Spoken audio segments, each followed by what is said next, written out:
ஏன்டா என் வாழ்க்கையில மட்டும் இதெல்லாம் நடக்குது இப்படி யோசிக்கிறவங்களா நீங்க? அப்ப உங்களுக்கான கதை தான் இது. ஒரு காலத்துல கிருஷ்ணர் மேல தீவிர பக்தி கொண்ட ஒரு பொண்ணு வாழ்ந்துட்டு இருந்தா. ஒரு நாள் அவ கிருஷ்ணரை நோக்கி கடுந்தவம் புரிய ஆரம்பிச்சா. கிருஷ்ணரே வந்து அவளுக்கு அவ கேட்ட மாதிரி 3 வாளை பரிசளிக்கிறாரு. அந்த 3 வாளால அவ 3 பேரை கொல்லணும்னு நினைக்கிறா. முதல் ஆள் அர்ஜுனன், 2வது ஆள் திரௌபதி, 3வது ஆள் சாட்சாத் நம்ம கிருஷ்ண பரமாத்மாவே தாங்க. அந்த வாளை எடுத்துக்கிட்டு அவ அர்ஜுனன் கிட்ட போயிட்டு, உன் கூடவே கிருஷ்ணர் இருந்தோம், உன்னோட சொந்தக்காரங்களை எல்லாம் கொல்ற மாதிரி சூழ்நிலை உனக்கு ஏன் ஏற்பட்டுச்சுன்னு கோபமா கேக்குறா. அதுக்கு கிருஷ்ணரோட குரல் பதில் சொல்லுது, என்னோட அருளாலதான் அர்ஜுனன் போர் புரிஞ்சான், அப்ப என்னோட அருளே அவனை கொல்லுமா அப்படின்னு.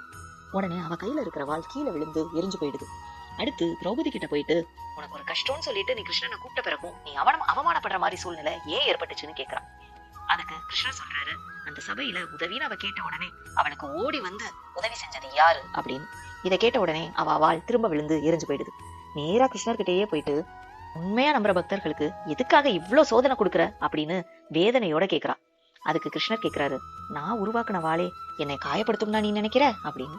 இதை கேட்ட உடனே அவன் மனம் உருகி போய் அவர் காலிலேயே விழுந்து கதறி கதறி அழ ஆரம்பிக்கிறான். கிருஷ்ணர் சொல்றாரு, கேள்வி கேட்கிற பக்தி எப்பயுமே தப்பு கிடையாது, ஆனா சரணடைகிறப்பதான் உண்மையான பக்தி பிறக்குதுன்னு. இதே மாதிரிதாங்க நம்ம வாழ்க்கையிலயுமே எவ்வளவோ கஷ்டங்கள் நமக்கு வந்தா கூட ஏன் இதெல்லாம் நமக்கு நடக்குதுன்னு கேள்வி கேட்கறத விட்டுட்டு அந்த கஷ்டங்கள்ல இருந்து நம்ம கத்துக்க வேண்டிய விஷயம் என்னன்றதுல நம்ம கவனம் செலுத்தணும்னா கேள்விக்குறியில தொக்கி நிக்காம நம்ம வாழ்க்கை நல்லபடியா நடக்கிறத நம்ம பார்க்கலாம். இந்த நாள் நல்ல நாள், ஜமாய்ச்சிடலாமா?